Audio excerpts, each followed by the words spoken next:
Is there a way to enlarge the penis? So you can put your penis in this device. They've actually done research on this. So 30 minutes twice a day, and it does show improvements in length about 2 centimeters.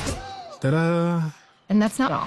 The So Diary of a CEO podcast, DAOC, hosted and owned by Stephen Bartlett, one of the most successful podcasts in YouTube and in the whole world. 2 centimeters. Ta-da! And that's not all. So they actually did a study on pistachios, where guys ate 100 grams of pistachios every day, and they saw a decrease in erectile dysfunction. Because if you're not having erections, now you're no longer getting blood flow to your penis, and it will shrink over time. And the same goes for women with their clitoris, because it's the same type of tissue. But also, when you look at people who have sex once a week, they live 49% longer than people who only have sex once a year. 49% longer. Yeah. And for every 100 orgasms men had, they lived like 13% longer. Be right back.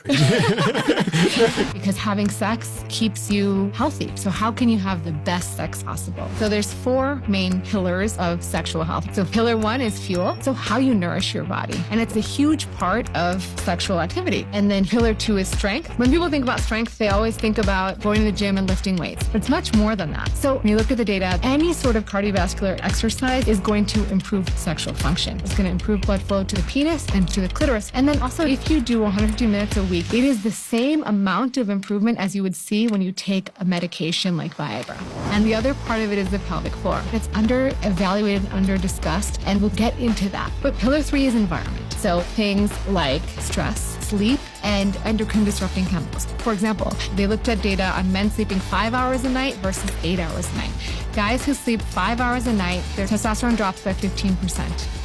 And then the last of the 4 pillars that we don't talk about enough is, and that's so important. Rena, I want to talk about morning erections, squirting, clitoral stimulation, and certain positions that are going to increase the probability that my partner has an orgasm. Let's talk about all of that. First of all, And in the podcasting industry and in the podcasting realm out there right now, with over 1,300,000,000 views so far right now. You get used Mic to dropped how for great your this life brother. is. No one had a Spitting hot shower until absolute 50 years gems. ago. George Mack, my friend, pointed this out to me. When you stand in a hot shower, just for a moment, just go, well, no one that you admire from 100 years ago had this simple pleasure in life. And when you look at the world that we live in, there's been 100 billion people ever, right? We are in the top percentile in terms of the luck that we have had.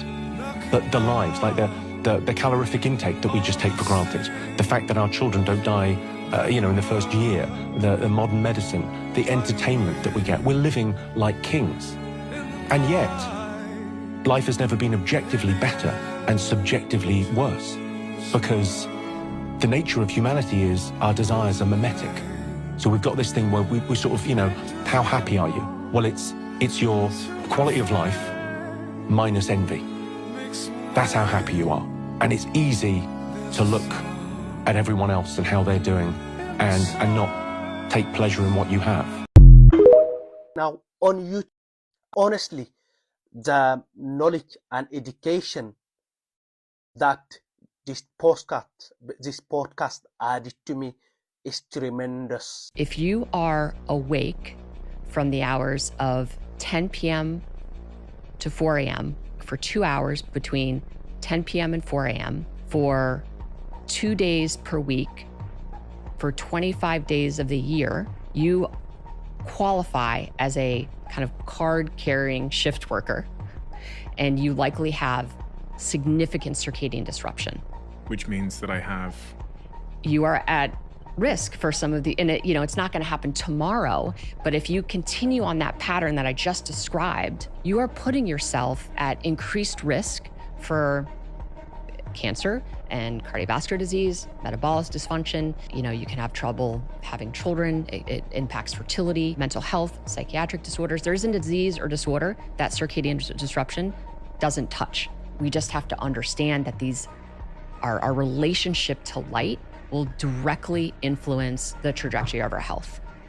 There's just no question about that. Anyone that's not watching this podcast, not following these guys on YouTube, missing out big times. What they do is, they interview celebrities, world leaders, and the greatest minds on earth, tech industries, all sort of different industries, CEOs of world biggest corporations and fields. Is tremendous knowledge and extended interviews and extended intellectual in-depth interviews. They're on Spotify. You can listen to them on Spotify.